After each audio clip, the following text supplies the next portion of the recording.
Faith or intuition, religion or spirituality? Can you call yourself a believer and still be drawn to manifestation, energy healing, or spiritual practices outside a traditional church?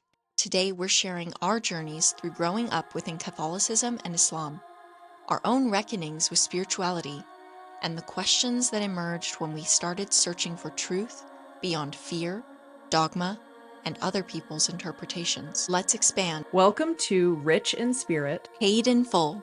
I'm Victoria. And I'm Iman. Here, we believe you don't have to choose between spiritual growth and financial success, Ambition and alignment. or healing and building an abundant life. Join us each week to quantum leap with both proven, profitable systems and the spiritual insights that will light your way through life's greatest expansions. Let's step into success that feeds your soul. I have to give a shout out to anyone listening in Knoxville because I got a facial last week from Daisy at Skin Tensional. I can link it below, but yeah, it was incredible. It's called Buckle. Buccal, Buccal. That was the type. I think it's called Buckle. If you have TMJ or like teeth grinding, it's good for that. They go in your mouth and massage in your mouth. I had that done in LA one time. I've been seeing videos of it recently and how to do it yourself, and I've been needing it. We do hold so much tension in our jaws. So hopefully we can offer some relaxation to our listeners, and maybe Victoria, if you don't mind, leading us in some grounding breaths so people can settle in before we get into today's topic. Juicy Yes, one. we have an intense topic today, so let's all it might be a little triggering, trigger warning, but all the more reason to get relaxed and grounded beforehand. So let's take a deep breath into our nose, holding at the top, and then sighing it out. Feeling your shoulders drop down from your ears. And then taking in another deep breath, slowly and deeply feeling the stomach expand like a wave pulling up, chest expands, holding at the top.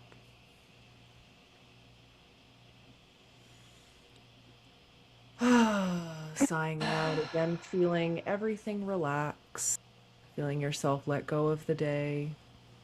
One more time, deep inhale into the nose. Hold for a little bit longer.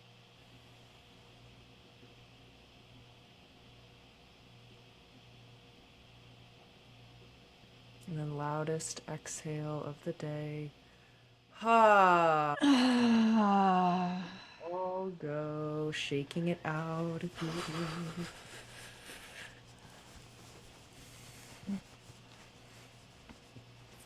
need. Okay, we have arrived. Yes, and I'd just like to add on to that to relax people in honor of Victoria's TMJ massage. Just take a second to also relax your jaw. If you can, let it hang open. Ah, breathe with that for a moment too. Ugh, let it go. Letting go of the clenching. I think a lot of us are bracing without realizing it throughout the day. So just consciously letting that all go. Let it go. So this is a safe place, and even though, yes, this topic may bring up a lot of feelings, a lot of old stories, a lot of maybe fear and love, this is an okay, safe place to be and to feel the emotions that come up and recognize the stories that come up and to know that there's no judgment as well. So, that said, this is something that I know Victoria and I both have had a journey with recently, and we've wrestled with different schools of thought in regards to spirit and how spirit shows up in our lives now versus when we were growing up as children, and versus the way maybe society, partners, just other people in general try to push spirit on us. So, Victoria, how has that been coming up for you recently? How have you seen that coming up? Yeah, so just a little background. I went to Catholic school for 18 years. So as soon as I got out of the school system or moved from high school into college, I don't want to say I went the other way, but I was definitely like, F this. I want to figure out things on my own. I don't want to be told what to believe because before it wasn't really a choice. It was kind of just a part of the school I was in. And my parents are not religious. My grandparents are on both sides, Italian American, but my parents just wanted me to get the education that that particular school provided. So I think that is unique because a lot of people maybe that are sent to a religious school have are being indoctrined from all sides. So my mom is very spiritual. She's been doing yoga. I mean, I went to my first yoga class when I was 10. So I had that influence from her. So I felt safe exploring once I left college and then, or once I left high school.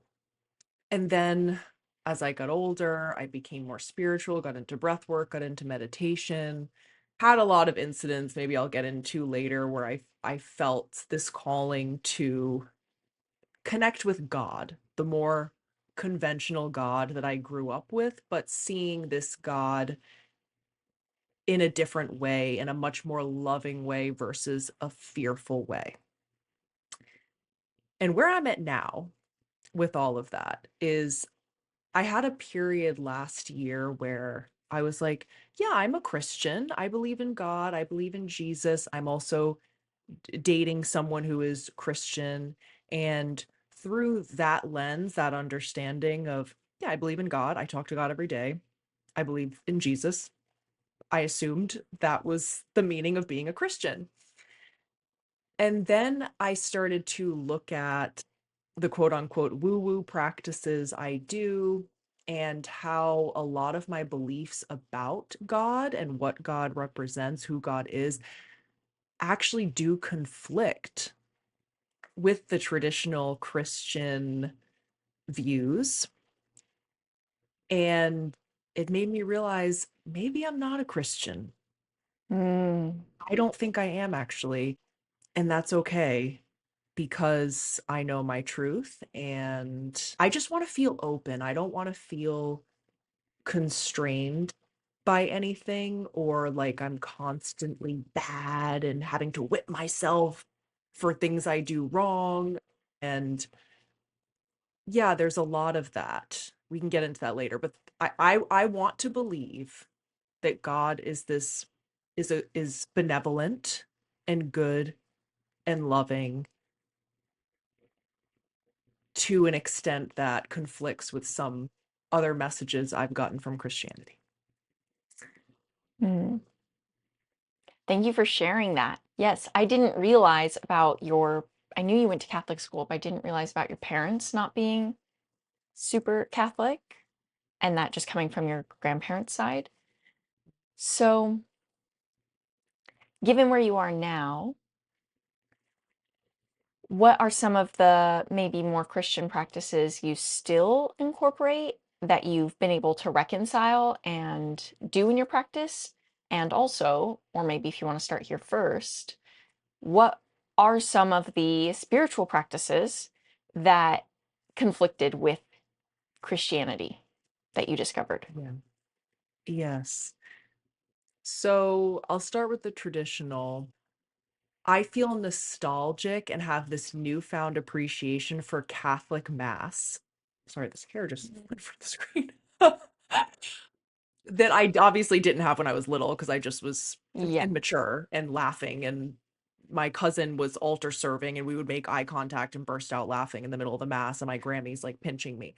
So now, the few times I have gone in recent years, I can appreciate the tradition and some of the traditions are borderline pagan. Like it's very interesting. Yes. And Borderline. I'm like, this is kind of cool.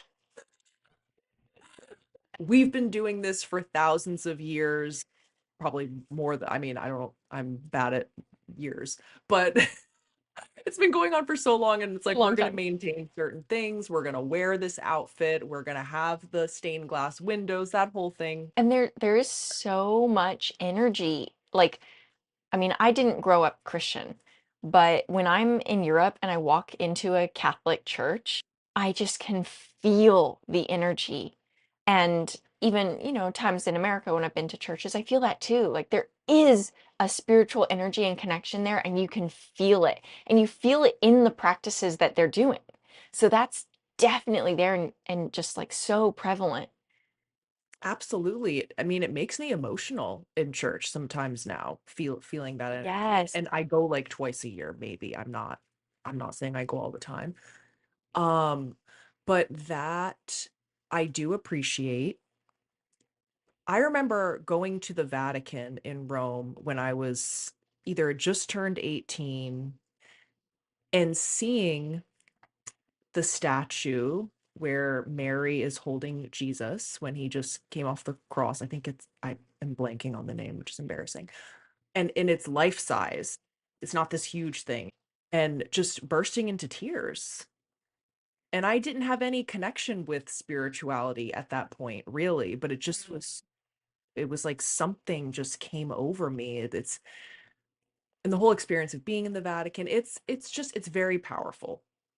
And I appreciate that. And I do pray. I talk to God all of the time, so I guess that's considered a more traditional practice. And I did have in 2025 a reconnection with Jesus. Jesus started showing up in my meditations. Maybe it was even 2024, but it started with me finding a little postcard with a picture of Jesus on it when I was walking around Atlanta, and I just picked it up and brought it back to my apartment. And ever since then, Jesus started showing up in my meditations and just walking with me. And I would cry every time he showed up.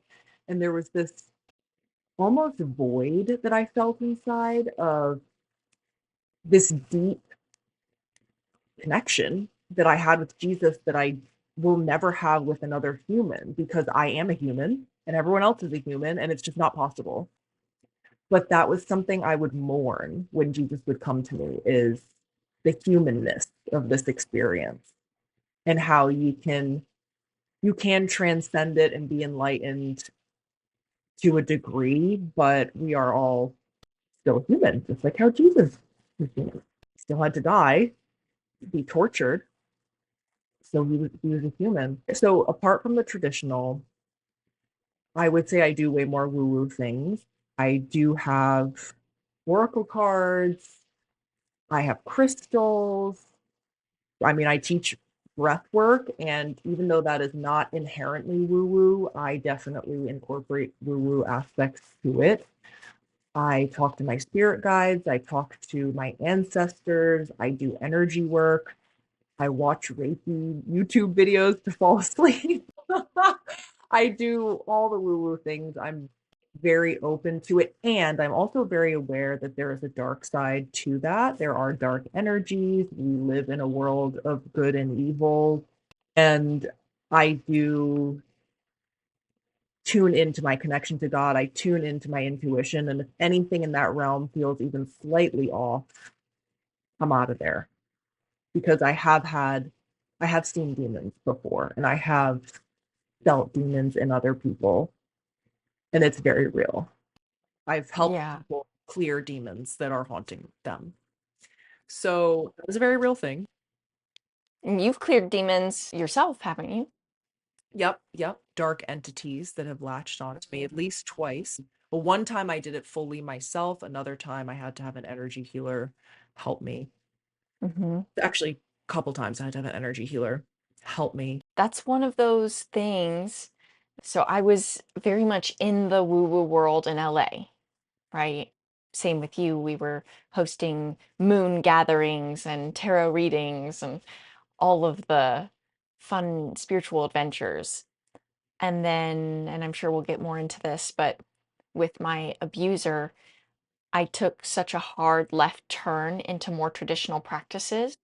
And then when that dissolved and ended, I really had to reconcile.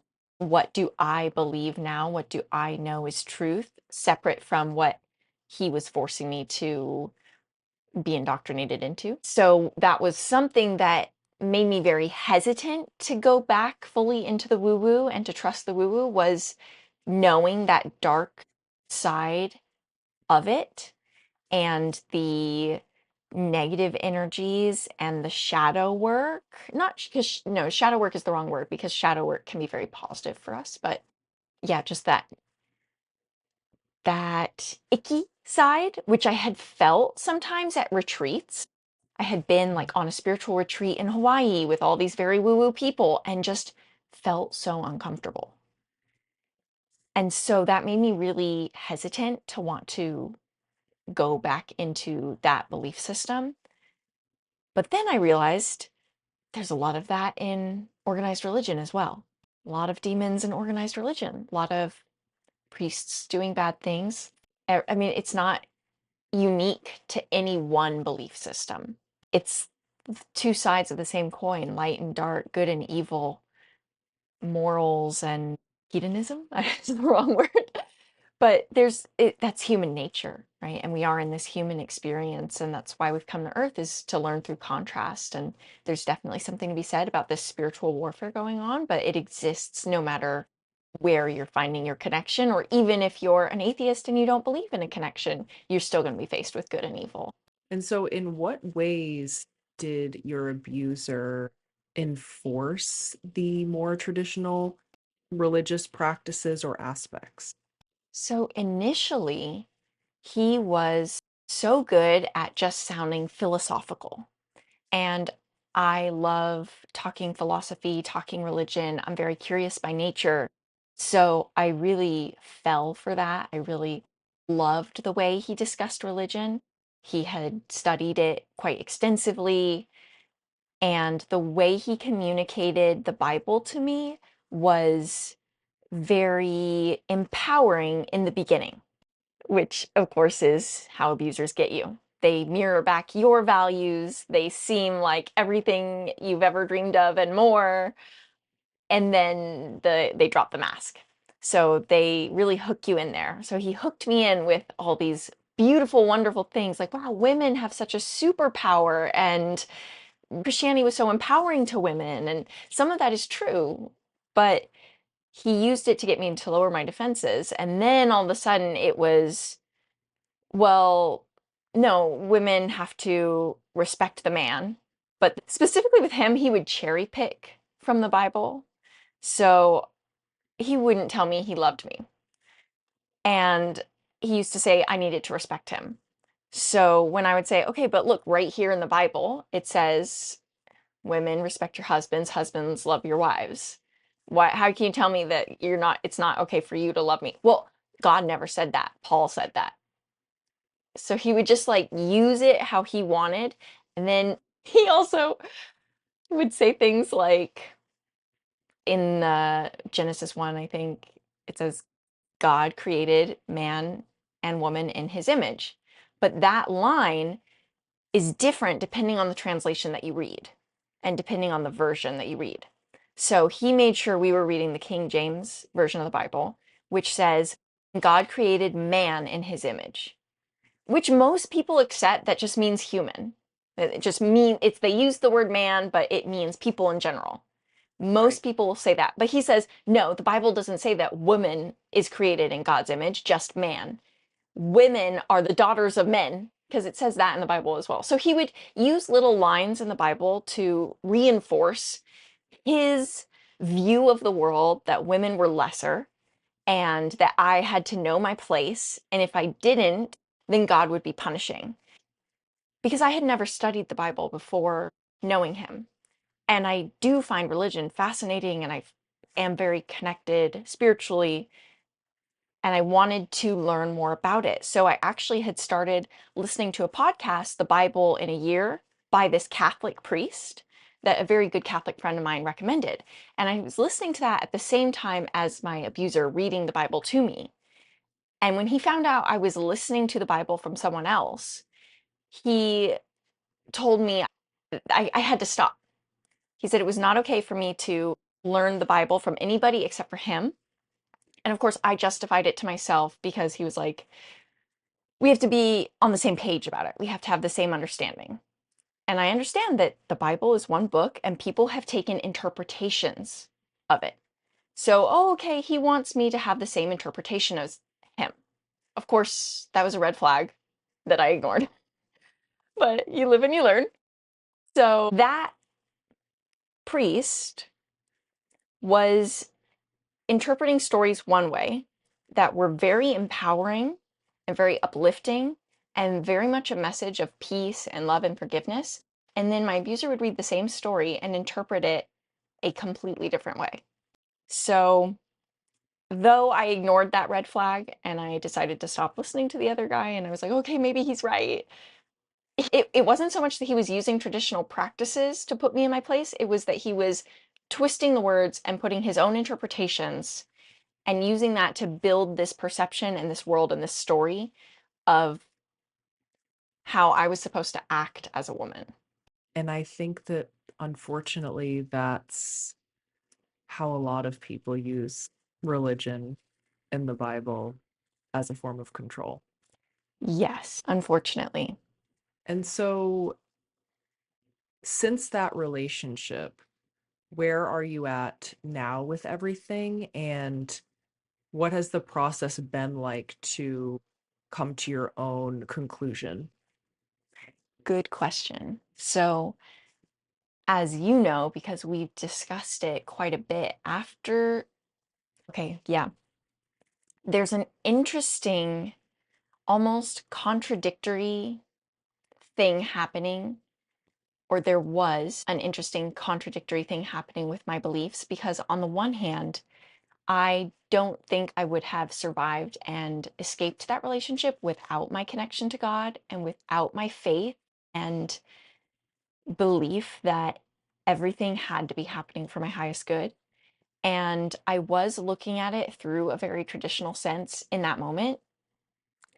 And actually, I grew up Muslim, and my abuser was not Christian. He just studied it. He was Muslim as well, of course, only when it served him and only the ways that it served him. So just take that with a grain of salt. But I was very much looking at things through that perspective and less of the spiritual woo woo perspective, though I'd had that background. So when I escaped, I was one, grateful to God and wanted to honor God for getting me to where I was then, where I was at that point, now free from this relationship, and sort of scared, afraid of making God mad. Mm. That was a big piece of it. I was afraid that I was gonna do something wrong and God would be pissed off at me for sinning or going back to the woo woo practices. That was a big fear. I was afraid that I would start to step into my power more and start to reconnect with my own soul and energy and divine source, and that God would be mad at that. So that left me really confused for a while. And what I realized was that people who have been in abusive situations, whether that's a partner, parent, a school, a religious figure, tend to associate God as this more authoritarian figure and tend to have more of a fearful relationship as though like God is this overbearing father who will punish you rather than this being of love and forgiveness, which I believe in the New Testament, God is a little bit more love and forgiveness versus the Old Testament where it's much more like fire and brimstone. It took some time to just untangle that fear and that perspective. And it was really slow, but I did start to come back to myself and just feel the energy again. And I also am living in Japan now, and so like Buddhism and Shintoism is really popular over here. And I talked to friends whose parents are Hindu and talking to people about religion talking to people about their faith and beliefs really helped me to see the truth that's in all of these religions and start to recreate my own belief system separate from anyone else or separate from my childhood or how I've been raised. So it just took some time and simple, slow practices and not putting too much pressure on myself because that fear is very real. But if you set that intention about wanting to connect to God or the divine or source, spirit, whatever it is to you, then God is listening. And so you can find that connection again. And so I'm much more relaxed about it now. And I would say I'm a little bit more of a middle ground. You mentioned considering yourself Christian for a little while and then deciding, oh, maybe you're not. And I wrestled with that a little bit as well. Am I a Christian? Is that what God is calling me towards? And I went to some Bible studies and I started speaking with more Christian community members. But there were too many questions that I couldn't answer and too many actual practical historical facts that logically I couldn't reconcile with that made it hard to say, oh, yeah, I'm a Christian. So, yeah, I'm more in a middle spiritual connection, one energy source belief system again. Yeah, this brings up an interesting point. Something that you brought up earlier that I wanted to touch on, and I think I touched on it a little bit when I was speaking as well. But I think the reason why I was like, I'm a Christian. I went to Catholic school. I've made all the sacraments up to marriage. I believe in God. I believe in Jesus. Of course I'm a Christian. And then I started looking into what that actually means.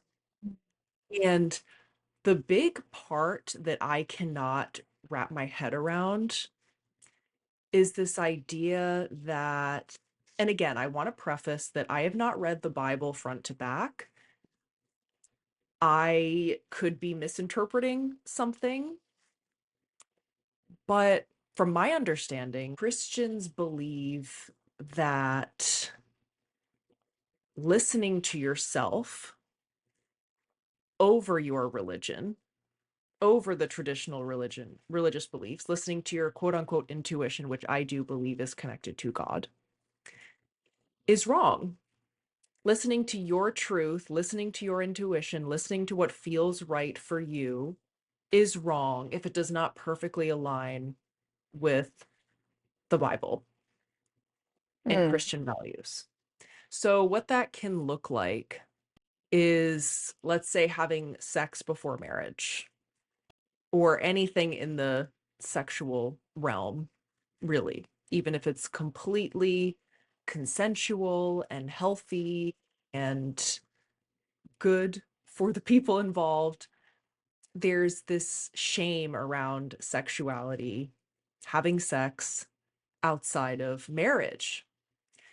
There's also all of the rules around marriage and divorce and just sticking through it even though you're miserable and figuring out, and I know that there's certain denominations where that is, they're more strict with that than others. But yeah, I just keep coming back to the fact that I am a good person and I believe that I should be able to trust myself and my truth and my connection to God, my connection versus what a book that has been interpreted and translated and whatever by God knows how many people over thousands and thousands and thousands of years. Something interesting about that, I've heard it said, and this was actually really useful for me, was to understand, and I don't want to get into, what's the validity of Christianity. Our topic here is like, can you be spiritual and woo-woo? So really this is for people having questions about balancing both. But I've heard it said that the Bible is a codec for the human psyche. Jesus may have been a real person, may have walked this earth, may have done those things, maybe those stories are true, but we don't even have to debate whether that's true or not. Humans learn through story. and story is as old as we are. The stories in the Bible, which so many of the movies and stories we hear today are actually just based off of Bible stories, those stories are lessons for us.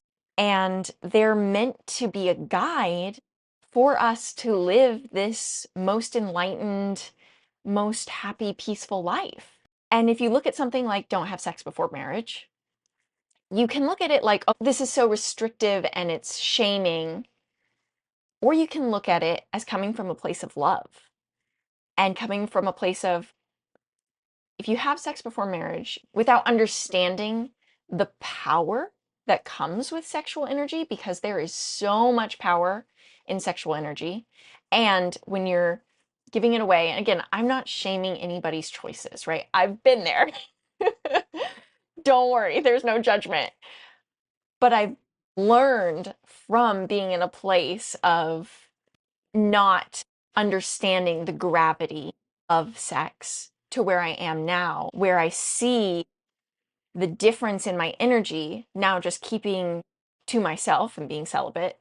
That lesson comes from a place of love and comes from a place of wanting to protect us and protect our energy and not getting hooked into some energy vampire who's going to drain our life force.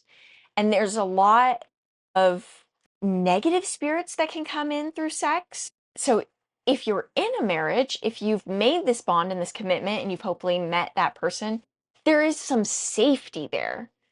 Supposedly. It's not always the case, and marriages fall apart for many reasons, as we know, but the idea behind it is that there's safety there and that you're not going to get your heart broken by all these guys who just want to use you. If you look at it that way, it's just different. And I mean, even sin, the word to sin actually just means to miss the mark. It doesn't mean you're going to hell. It means you need to adjust your aim so that you can hit the target next time. And the target is just being this happy, full human. And so if the Bible's just there to guide us towards that, right? And it depends how literal of a sense you want to take on it. But that's something that has helped me in understanding. And yeah, I guess like some people really do believe in an actual hell. And perhaps I'm more of the mindset that we're creating hell on earth if we choose to live a certain way. So our reality can become hell. And I know I thought I was living in hell when I was in that relationship. I literally felt like I was living in hell. And sometimes some of those rules in the Bible are just guides so that we're not living in that personal hell. Yes, I 100% agree. I have also learned from experience that sex is very sacred. It is very vulnerable. It is not something to just do with anyone. And it chips away at your soul. It can, Yeah, it can. especially as a woman. And I was just going to say, especially for men, because I've had partners in the past who have had so many partners. I've had like a boyfriend who has had just so many girlfriends. And I swear, like each one chipped away at his soul. I just felt like he had lost himself along the way, trying to fill some sort of void with connections. But he had given himself away in each of those. And again, like, that's not to say you can't get your energy back, right? There's always a way forward. It's not like, oh, all hope is lost, you're ruined, you're broken, like your flower is destroyed. It's not like that. But if you're not conscious of your energy and what's happening, I think for men, I have noticed this, and they start to associate women less and less as human beings and more like just the next thing. I went through a long period where I truly wanted to believe that if a man can go and sleep around, then a woman can too, and whatever, feminism, feminism, feminism. And I do think it is a negative thing for both sexes, but in different ways. Mhm. The reason why I said I think it's more so of something for women, I don't know how to put it into words. I mean, we are we are sacred, we are portals, we are so sensitive, we are the givers of life. We literally birth life into this world. And there's something about a penis going into you versus the other way around that is more violating. Yeah. It just is. And it's taking.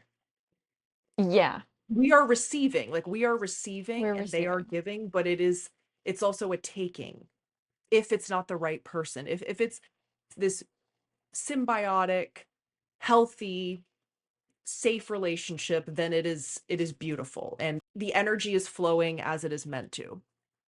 But if it's not, there is a taking happening, and unfortunately the woman is the one, I think probably every time, the woman is the one being taken from. Not to say that it's not also weighing on the man to go around and do that, because I absolutely think it is. But in a different way. Yes, and biologically, men are meant to go spread their seed. There's like a primal Right. urge for them to do that. That's something we can't just pretend went away. There is this But primal urge, like, that is my woman, and I'm gonna kill someone if they touch her. We don't have to act on that. And it's kind of hot. It's like kind of hot to think my man is gonna kill you if you hurt me. We are animals at the end of the day. And yes, we are civilized and all these different things, but there's a lot of primal urges that we just like to pretend aren't a thing anymore and don't matter, and just poof, they just went away. Not to say that we absolutely have the power to and should control ourselves, and it is wrong not to, especially when it is harming another person, absolutely. But I think there's a lot of messaging out there that we're exactly the same and these tendencies just disappeared, and that's just not true. well, that's where something like religion comes into play, right? Because then we have something higher. It's not Maslow's pyramid, but there is like a hierarchy of needs. There's a spiritual hierarchy, there's primal instincts, and then there's self actualization, there's spiritual connection. And so having some rules and having maybe an authoritative figure or maybe a loving figure, but having guidelines that helps us deal with the primal instincts and shift the frame so that we can behave differently. Yes, absolutely. Yeah, and I think that is one of the main functions in the purest form of religion and the Bible, is to have some order in society and to keep people safe. And there was a point where we needed to populate the world, and men were having sex with other men and with donkeys.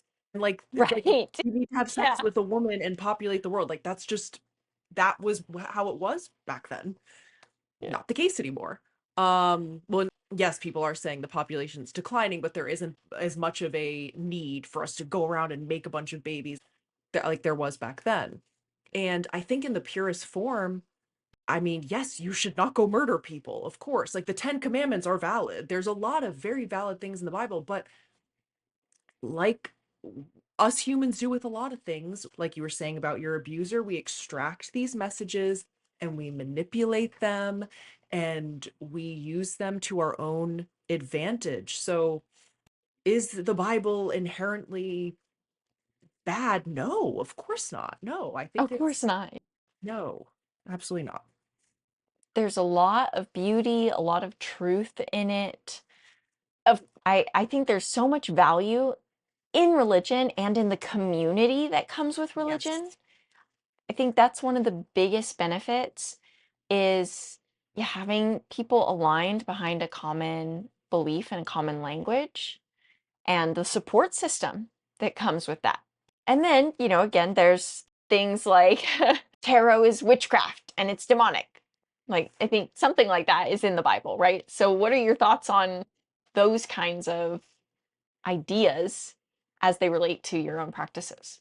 Yeah, so I took a break in 2025, I want to say, from looking at my oracle cards and doing anything that was condemned by Christianity. It was a very short break. But I just wanted to separate myself from it to see how I truly felt about it. And what I thought before and what I came back to as my truth is oracle cards, energy healers, whatever these your woo-woo practice is that you do. And when we say woo-woo, we just mean spiritual. It is a way for me to connect with God and to get a message from God or my spirit guides or my ancestors in a clearer way. I'm not talking to I hope I'm not talking to some demon or like dark spirit. I feel like at this point in my spiritual journey, I would know if something was Right. coming through that was not That of so that th- nature. that was my abuser's whole thing. He would say women cannot connect to God. He said only man can connect to God. And if women are hearing the voice of God, it's a demon. And he said there's no instance in the Bible where women talk to God. And he was like, no, like she talked to God through an angel. That's different. I'm like, what? Because I consulted my like very religious Catholic friend about this one too. And she was like, no, that's totally wrong. And there have been so many saints who are women who have talked to God. She was like, that is absolutely a lie. But that was one of the things he said. Only man can talk to God. And if women are hearing the voice of God, then it's demonic. But it did get in my head, in the early stages of the relationship where I wanted to trust him. And I was like, he's so smart. And it gets to you. Yeah. So you start to not trust, but you have reached a place in your practice where you trust the voices and the messages coming through. How does Yes. someone get to that place? I'm gonna back up a little bit to 9-year-old Victoria. So I was deep in the Catholicism at this point. If I forgot to pray before bed, I would wake up in the middle of the night and think I was going to die. That was definitely my own superstitious neuroticness. I'm not going to say someone at church, someone at school told me that because that is not true. But that was how I interpreted it because God was this punishing, angry man with white hair in a chair. So that's what I believed when I was little. So Making his list. Did Victoria say her prayer tonight? yeah, literally Santa. Like God is Santa. Um, so Very 9-year-old perspective. yeah. There was definitely some obsessive compulsive disorder happening with praying and God and what does this mean and good luck, bad luck, a lot of stuff like that, which I know is common with mentally ill children. No, I'm just kidding. It was common. It's common for me, and I've heard other people talk about. They're okay. I did. I had a weird quirk where when I would go to sleep, I couldn't sleep in a position that I associated with somebody laying in a coffin because I thought I would die. Oh my God. Okay. So yeah, So we're I thought, all like, if I slept here. like this, I would die. If I slept my hands on my side, I would die. I had to sleep funny. So I was like, I'm not gonna die. They can't come put the coffin over me with my legs Yeah, I sticking out of the bed. don't know why. I had that weird feeling, but every night I had to check. This is what religion does to us, guys. No, I'm just kidding. Religion and horror movies, maybe. Horror movies, maybe. Yes. And so had my little prayer thing I did, and this did not come full circle for me until very recently. But I had a family friend who got the polio vaccine in Italy and got polio from it. It was so my mom's sister's husband's family. So not blood related, but on Sundays they would go see their family. They would take me along. Wonderful people. And he was old. He was probably in his like 40s at that time. Mm. So he was getting progressively more sick. And I remember praying to God over and over just to save him, to help him, to keep him healthy, all the things. And he ended up passing away. And something happened in that moment where I was just like, fuck you, basically, like on a subconscious level to God. Something just shifted where I was like, I don't believe in you anymore. I was disappointed. I was upset. I was a kid and I disconnected. And I did not realize the significance of this until I until 2018 when I started going to Al-Anon meetings, and that was when I started. That's a 12-step program for people who have alcoholics or addicts in their lives, and it's all about how to focus on yourself and not the addict. Mhm. And through that program, that was when I really started to reconnect with God. It was funny because right before that, I had had a boyfriend that was, I would say, on the atheist, maybe spiritual side. And we went to a Catholic wedding together. And I just like did the sign of the cross and was like praying with everyone. And he was like, "Why are you doing that? You don't believe in that." And I was like, "I don't know. I feel like I kind of am, I could kind of do. Like I am more Mm. called to reconnect with God." So that all happened. And then in 2024, beginning of 2024, I had a session with this energy healer, past lives person. And she said that the creator is coming to me and saying that something happened when you were little that caused you to turn away from God. And the creator is asking for you to reconnect and to open back Wow. up. And I was like, "What?" At that point in time, I was like, "What could it have been?" And then it just like came into my head just in that session. And I was like, "What?" And I forget what the question was, but what was the question? I do too. I don't know. I'll just summarize by saying that was Yeah. when I felt reconnected to God. And since it was from such a spiritual woo woo way, Yeah. and it felt so true to me, it was very hard for me to then be like, "Oh, I have to abandon all of this to connect with the quote unquote Christian God who thinks that the reason I reconnected with God is devil work." Yeah, because literally in the Bible, that was one of the things. It was like psychics are not to be trusted. Like, don't trust psychics. And again, I think that's there for protection because there probably was a time where there were a lot of people, and there's probably still a time now. There's a lot of people who aren't doing it from a pure place and a place of good intention, and they're con artists and swindlers. That advice was to protect people who are vulnerable, but that doesn't mean there aren't good healers out there because it also says in the Bible that God gives people gifts Yeah, and gives people visions. So I think that's actually one thing that's really beautiful about being a human is that you can hold two seemingly contradictory ideas at the same time. Two things can be true at once. absolutely. Yeah, and I remembered what I wanted to say earlier, which we've kind of touched on a bit. And again, this could just be a human interpretation and not what is actually said in the Bible, because I did a little bit of research and I forgot to look this up. But this idea that we as humans are all bad, we are all sinners.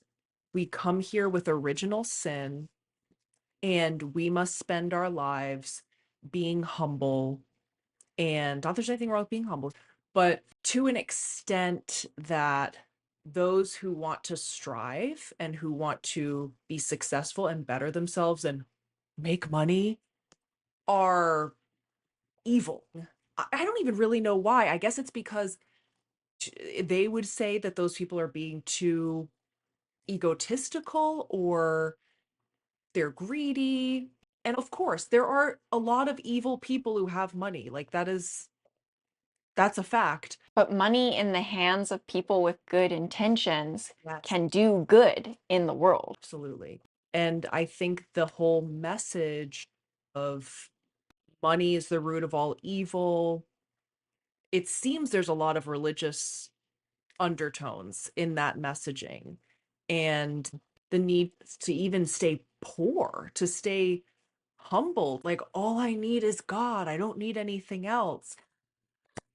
That that's a big message, and I think that I know that that is in the psyche of a lot of people who are here to do good and to change the world and to help people, but they are afraid of stepping into this more successful, more prominent role in the world because maybe even on a subconscious level, they believe that it is evil and against God. And it's not. Yes. I believe God wants us to thrive and be Yes. abundant and Create heaven on earth. Yes, and love ourselves, love everyone. There's no, and I just cannot believe that God is favoring one group of people over another, or that someone That, can be yeah, a terrible person, but they believe in God and they repent and they go to confession, so they're going to go to heaven. But then the really nice gay couple who runs a charity and is kind to everyone is going to go to hell because they're gay or because they don't believe in right. God. Like I cannot accept The that. Japanese people are just going to go to hell because they were born on this island instead of born in a Christian society. Yeah, that doesn't make any sense to me either. And people argue, oh, missionaries, that's why they're going across the world trying to convert people. But I just don't think God is going to punish that child in Africa because of where they were born and they didn't meet a missionary or the missionary failed their job.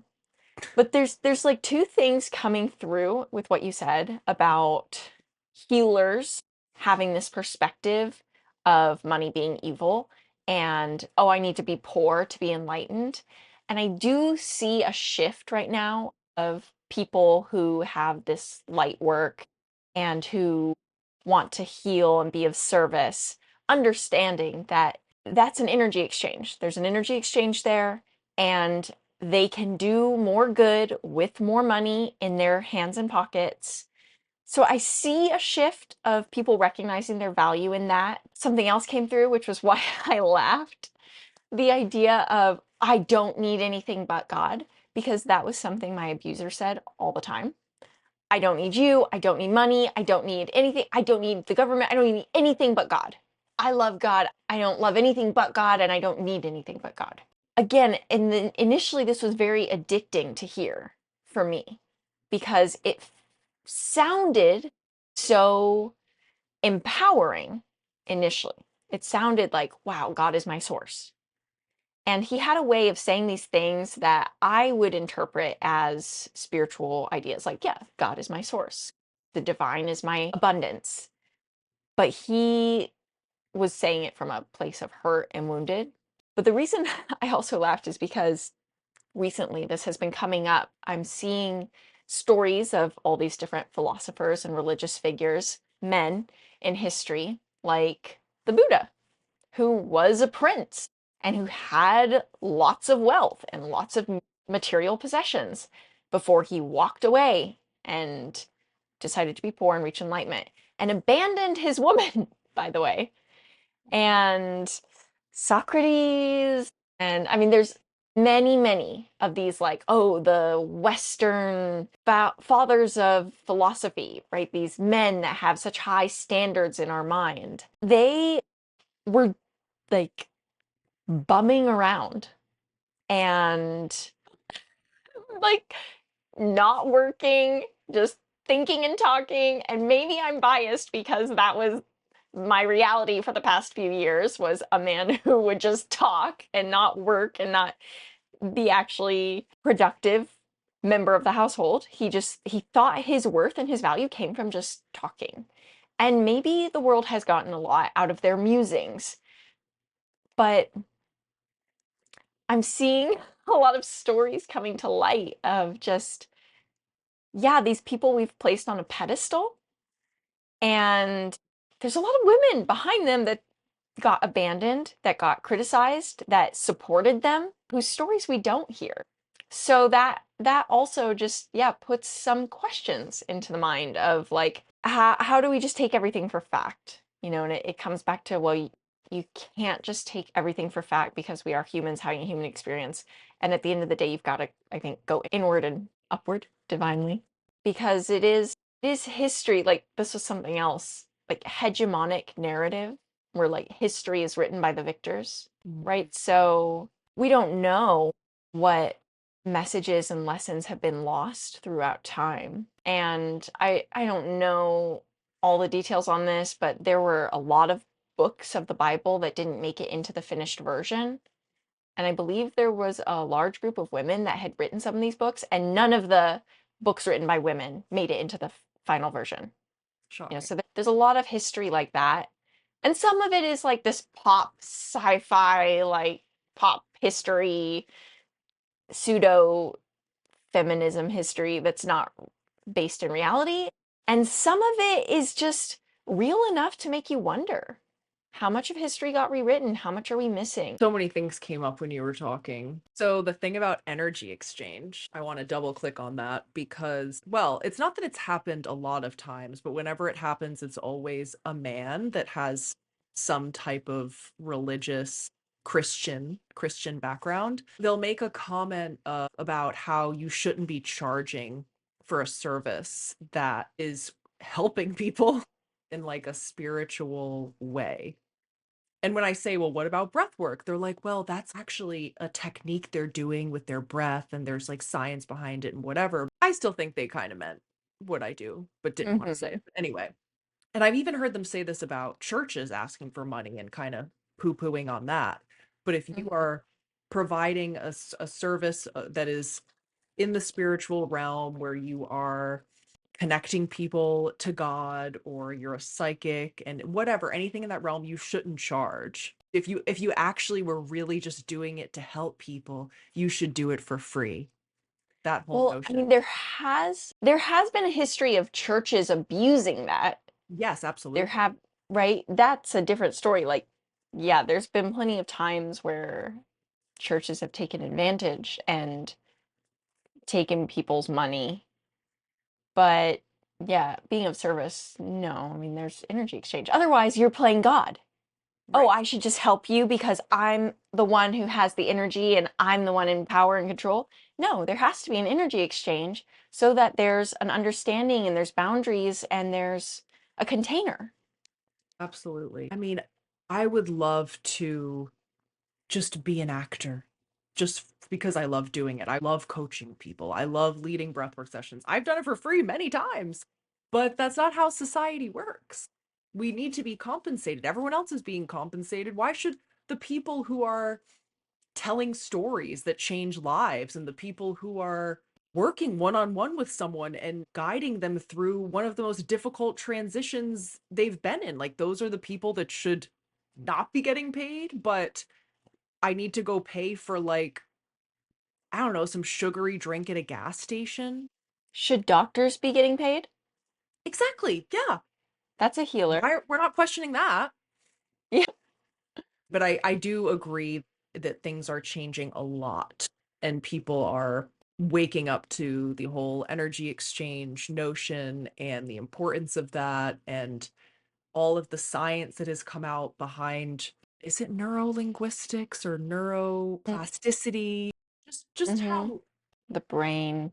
our mindset is and our limiting beliefs and our subconscious that is ruling everything, and it's formed between the ages of 0 and 7, and that Mm-hmm. we have to connect with that part of ourselves and to heal it. We have to go beneath the surface.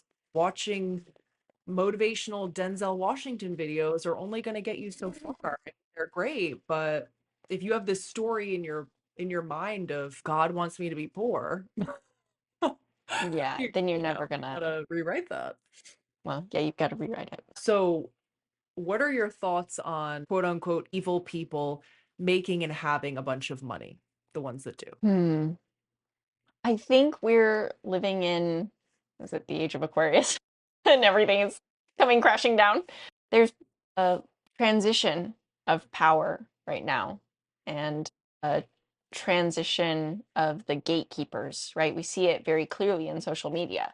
At one point, to get your story out there or to share truth about something, you had to be signed to a major distributor or a giant publishing house or a studio in Hollywood, and it would cost millions of dollars, and you had to have a huge team behind you, and that was the only way to get information out. And now anyone can do it with a phone. And yes, there's tricks to it, and there's things that can help your message be spread wider and faster, but anyone can do it. It is accessible to anybody.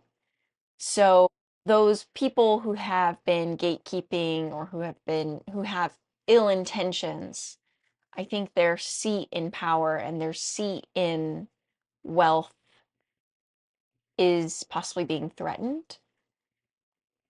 And I'd like to think it's not going to be as much of an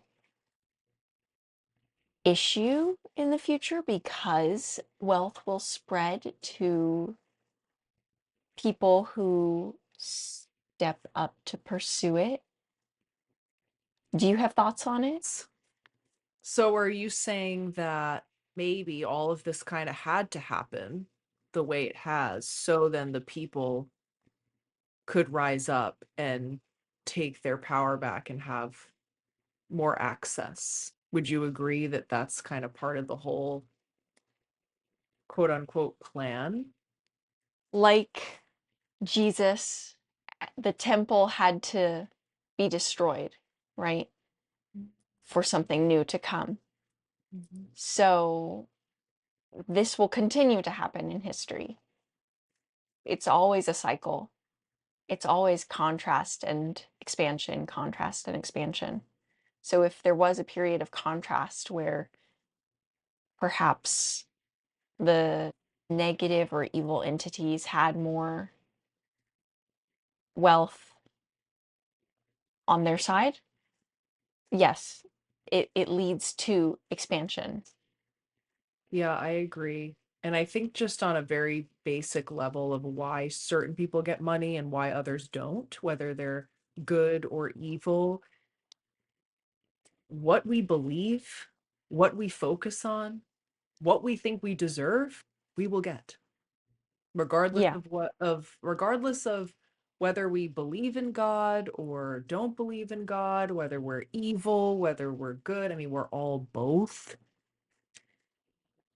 We're going to get the level of abundance that we think we should get. And God, I believe, wants us all to be abundant and thrive and be successful, but we have free will. I do believe we have free will. There may be some things set in fate, set in stone. I think when we die is set in stone. How we die is set in stone.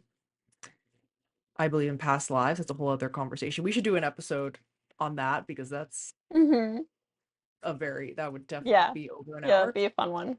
But I think, yeah, we have free will. And oh, this is what I want to go back to your point about the men sitting around and just being like, all I need is God, or everyone, not just men, but historically it has been more so men because men are the focal point in a lot of history. But there's plenty of people today throughout history that are like, I'm just going to sit around and all I need is God. But God gave us free will and God gave us all these gifts and talents and a purpose so that we could take action and live in that purpose. And that is up to us. We can ask God for guidance. We can pray. We can get in touch with ourselves. We can listen to the people that God sends into our lives to help direct us and sometimes rock bottom us so we do something different. Yes.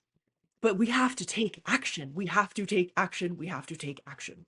Action is so important and something that the spiritual community and maybe even the religious community gets a bad rep for.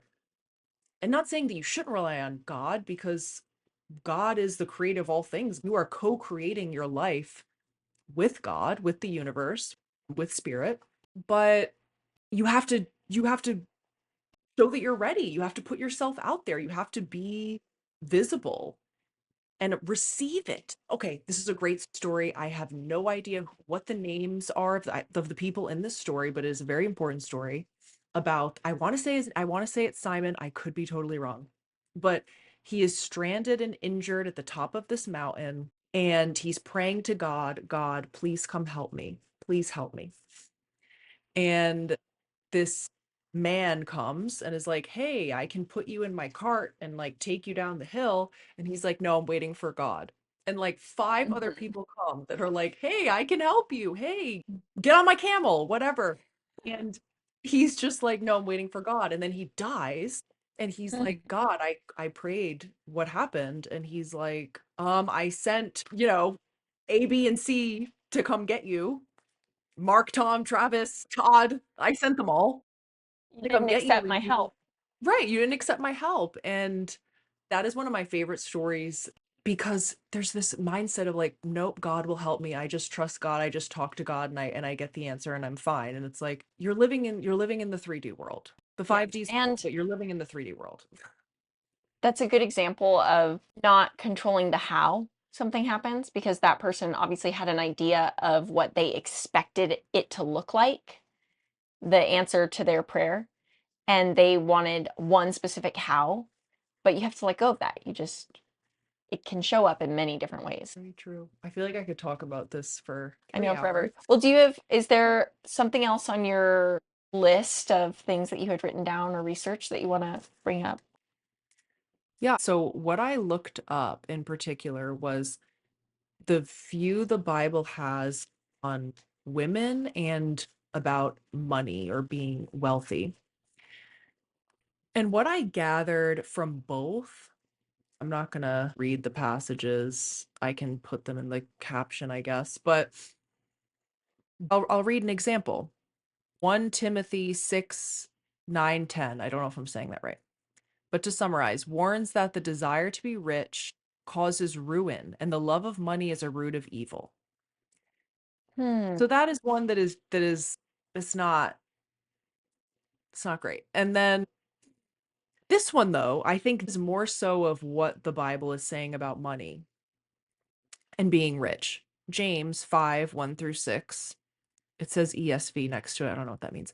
Condemns the rich who hoard wealth, oppress laborers, and live in luxury unjustly. So the intention of what you're doing with the riches is what makes it bad, not inherently being a wealthy person.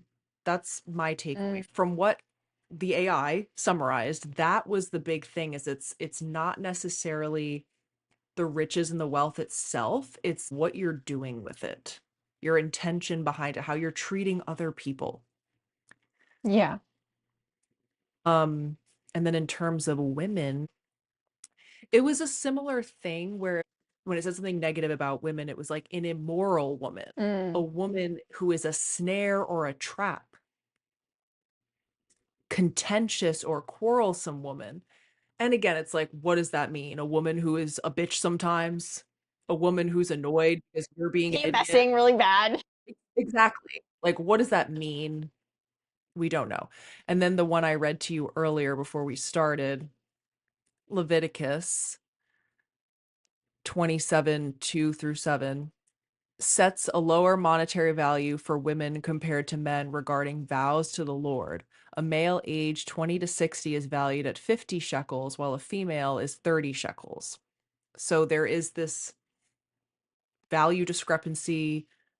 Peter 3 7, 1 Peter 3 7 refers to women as the weaker sex or weaker vessel. I guess physically Right. we So, are. what are you extracting from those? Like, what impression does reading those give to you in terms of balancing this kind of traditional religious text versus the spiritual practices and beliefs? I guess what I went into this trying to find is the Bible truly negative toward women? Is it truly negative about people being wealthy? Because if it is, then that just supports the belief that religion and the Bible is very much about control and about Mm. and empowering those in power Hmm. and keeping everyone obedient and oh, I'm this bad person and oh, I can't get too wealthy and powerful because then I'll be sinful when really it's like, yeah, not sinful in God's eyes, but sinful to the people in power Right. because you're threatening them. Um, and I think spirituality is more so of the idea of be your best self, be your highest self. You are here for a purpose. It's your birthright to be abundant. Money is a limitless resource. You're not taking away from another person by making money. There's enough to go around. I mean, there's people out there who have Yeah. billions and billions and billions of dollars. And like it's not like no one else Yeah. has money because they have billions of dollars. There's still plenty of people have millions and all of that. It's interesting. There are some of these like spiritual abundance mindsets and ideas in the Bible as well. and they're based on that, or maybe they're based on whatever preceded that. But there's a passage, they act as though, okay, here. So there's this passage in the Bible that's like describing manifestation. Mark 11:24. Therefore I tell you, whatever you ask for in prayer, believe that you have received it and it will be yours. Yes. That's just a manifestation practice. And there's a lot of examples of that, which is why I said earlier, it's just one truth Yeah. shared in different ways. Yep. But then you're coming up against these passages that directly contradict some of those ideas. Yeah. And I think like this 1 Corinthians states that the head of a woman is a man, and that woman was created for man, not man for woman. Right. But like you were saying, a lot of that is the Old Testament versus the New Testament. So it's like, what resonates with you? What are you taking from it? What is your interpretation? That is where we get to have our free will and our own perspective and what feels true for us instead of just mindlessly going along with what this establishment, these humans, are saying. I think that's the Yeah. biggest, that's like the full circle. I'm going to lean more into spirituality because yes, I have a relationship with God. Yes, I trust God. I know everything is made by God, coming through God, however you want to say it. And I want to sit with myself and my own truth that is coming from God. This is where it's like confusing, but anyway, I Mm-hmm. want to I want to sit with God myself, trust what comes up versus another human telling me what I need to believe, what I need to do, what is right and wrong, even though I know deep down doesn't feel right. I'm just going to Right. go along with it because they're saying it and they're like a priest or whatever. And that confusing part, that's where it's a yes and. Yes, I want to sit with myself. I want to go inward. And I believe in God. I believe in connection. I believe in pieces in the Bible. It can be both. Yes. I think we have the capacity for that as humans. I think God calls us to be discerning. Even in the Bible, God calls us to be discerning, not to take man's word for it, but to strengthen that relationship with God, with Source, to stay connected, to listen for God's voice, and to be discerning with the information coming into us. And we can't do that if we're just blindly following one thing. Well, I could Yes. definitely, yeah, talk about this all day. God is love. I'm curious. God is love. Love is love. Yeah. God is not One fear. energy, one source. I really like there's this imagery of a mirror, and you have this one really big mirror. And then let's say you took a hammer to the mirror, and now it's in a million little pieces, a billion little pieces, all these little shards of glass, reflecting glass. And it's still one mirror, but if you look at it, each piece of glass is going to show a different image because it's pointed slightly differently at something else. Mm. So you've got all these different little pictures and all these different little perceptions of the world, but it's still just one mirror. And that's how I like to think we are as a collective. We're all one energy, one source, one God. But we've lived in this plane with our own experience, our own perceptions, and that is what shows up on our little piece of glass. And so, of course, we're going to have different understandings of religion, of language, of food, culture. We're seeing a slightly different piece of the picture, but we're still just one energy. Yeah, we are all connected. We are all part of this collective, and our differences are what help us change the world, that allow us to expand and change other people. If we were all the same, if we all believe the exact same thing, how would anyone grow and evolve? Yeah. Beautiful. Well, we'll leave it there. It would be fun to do another episode on more topics related to this. So, curious what our listeners think and believe. Again, no judgment. So, please share. And if you think we're wrong about something, we're not attached to being right. Although I was a little bit too unattached to being right in my last relationship. So, I am a little bit more discerning now. I will put my foot down and hold some boundaries. But please let us know your thoughts. And even if they're different, we love that. And if there's anything else that, you'd like us to cover on a different topic, or you're like, no, I don't, my perception is it's this way or that way, please share it. That would be awesome. Start a conversation with us. Yes, thank you all so much. See you next week.